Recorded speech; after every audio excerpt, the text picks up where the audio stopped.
So all you need in an EV these days is ground clearance, which is why I am heading out of the capital to Dhulikhel today through our Nepali highways on the Series 3 to check out its off-roading and rough-roading performance. And fear not, because this car actually comes with a spare tire at the back.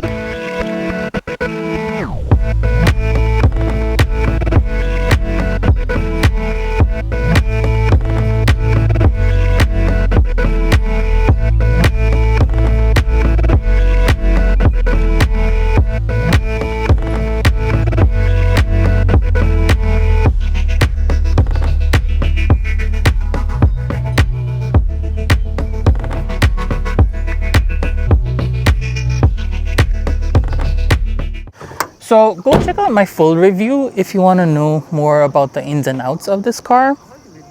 But I think this is a car that looks quite deceptive. Like, it's definitely bigger once you come closer as when you look at it from afar. And this car comes at the moment in two trims, a comfort and a premium, with the premium having more features like heated front seats and mirrors, and then a 360 camera and a couple of more features that you might find useful. But the underpinnings of these cars are the same. They both come with a 52.7 kilowatt hour battery that is mated to a 99 kilowatt motor and produces 300 Newton meters of torque. And if you're wondering about range, well, the WLTP estimate on this car is about 320, but you and I both know that it really comes down to your driving habits and road conditions. And as for practicality on this car, for a car that has a wheelbase of about 2.6, 2.7 meters, it has a proper ground clearance of 190 mm, meaning that it can tackle quite a good amount of beaten off tracks and some rough roading. And if you're also worried about boot space in the car, the boot at the back is rated at 525 liters. That actually can be expanded to a proper 800 liters with the rear seats folded down in that traditional 60:40 ratio. And the great thing about this car is also the legroom at the back. Come check that out. Like, ingress and egress are definitely easy, and this driving position seat in front is, according to my height, I have like ample amounts of knee room. Heck, I could even fold my feet up and sit like I'm in some business class lounge. Good shoulder room, under thigh support remains pretty good too. And the best thing about it is you have a lot of comfort even if you're in the middle seat, including, let me show you here, two, not one, rear AC vents and a charger port at the bottom. Anyway, enough about the car, let's hit the road.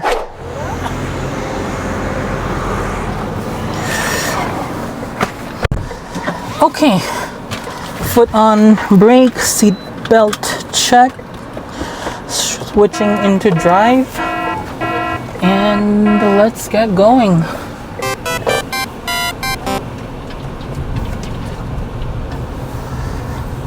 And the first thing in my observation is that your driving position on this car is like particularly high and very commanding. Like, unlike other SUVs of this segment, your seat, I'm not sure if it's because of the clearance, but the ergonomics on this is that you are sitting upright, you have a clear view of the bonnet, and even if you are like a new driver in town, this is definitely going to be an easy learning curve. And the power delivery on this 300 Newton meters of torque, well, I think that is more than enough. I'm in eco mode right now, foot down, and you have enough torque to actually throttle you ahead. Of course, that's at your expense of your efficiency, but it still does do about 300 kilometers on the go. But let me be honest with you, you really don't need the full 300 Newton meters on delivery instantaneously.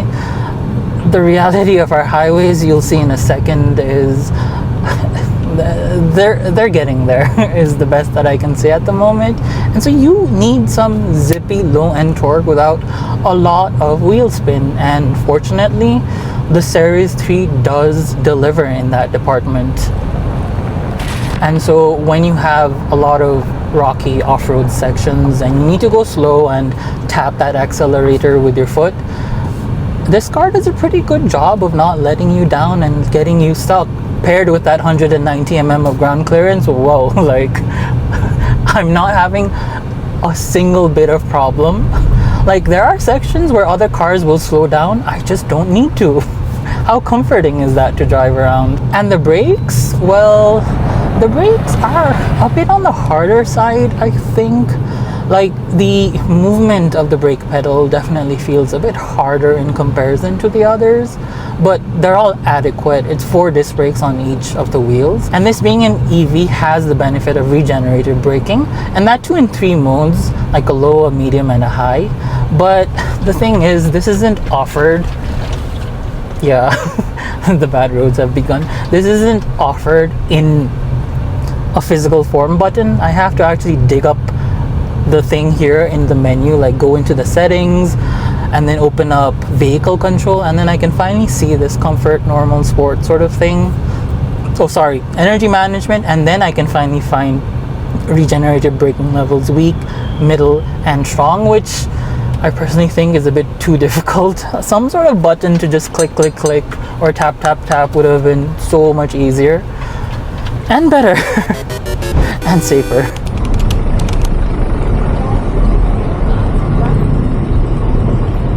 And the one thing I do want to nitpick a bit about this car's regenerative braking though is the fact that it is still instantaneous, but the actual braking, like decelerating, happens a bit right after that. So you let your accelerator pedal go, you can feel it kick in, but then it actually begins to slow down a little later. And by a little, I do want to put a note there that this is all under like half a second. I'm just nitpicking. But yeah, bad road sections, I have not had to slow down. Like I can move at the speed of the truck right behind me. I don't need to worry about the ground clearance underneath. With a wheelbase of just 2.6 meters, it's just gonna go over those big humps, rocks, and curves without too much of hamper. And oh boy, is the road about to get bad now.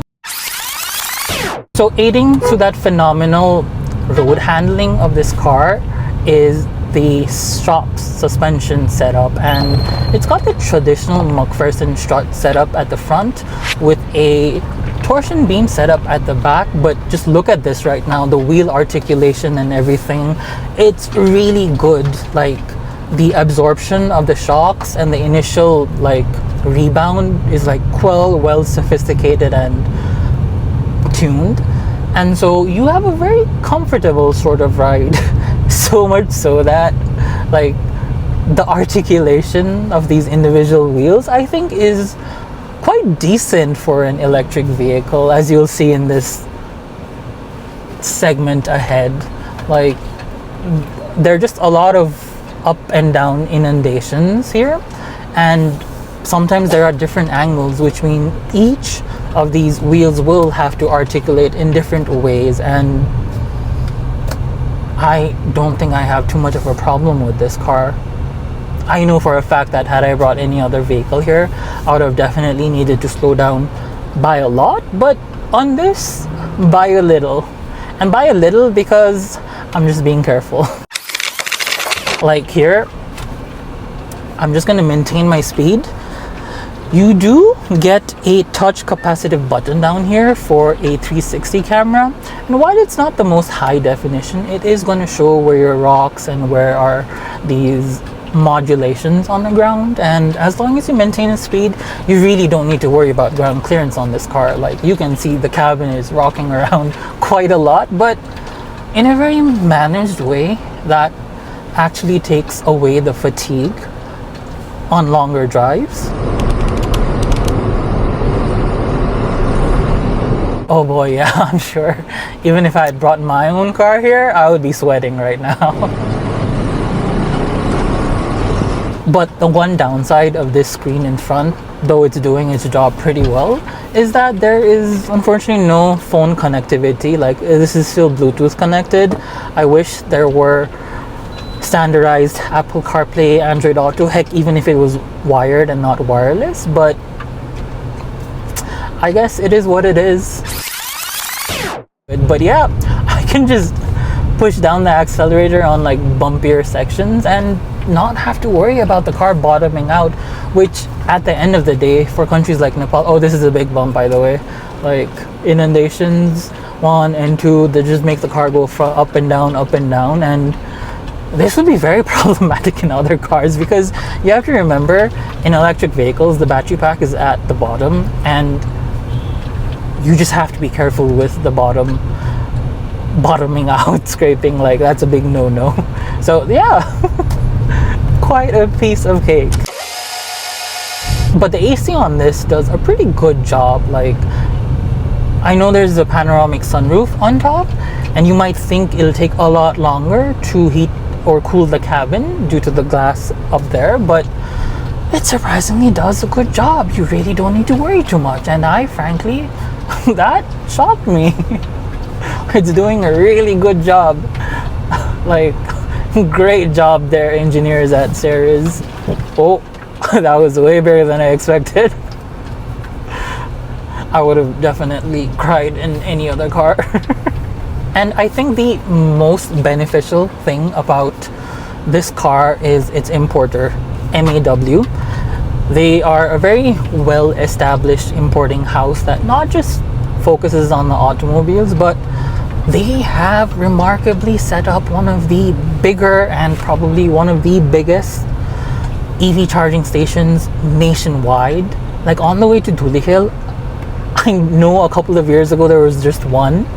They've already added another, and by the looks of their website, they are in plans of adding way more, not just CCS, but GBT stations too.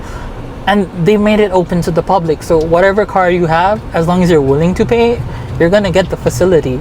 So just imagine how nice it feels to know that there are enough charging networks in the direction you're heading. Alright, and now we are heading towards Boniba, a little outside our destination of Dhulikhel, and the roads are pretty bad, I'm not gonna lie.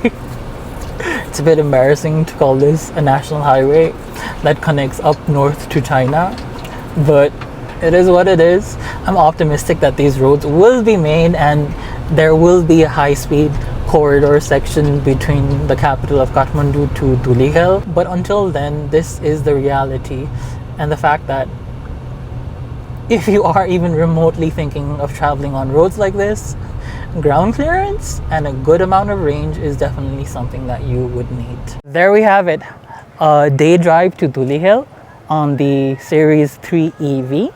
And I'm pretty damn confident that if this car can handle a highway like that, it's actually going to be able to handle any of your city driving, and honestly, even more, as long as you have somewhere to charge this thing. Anyway, do let me know what you thought about this car.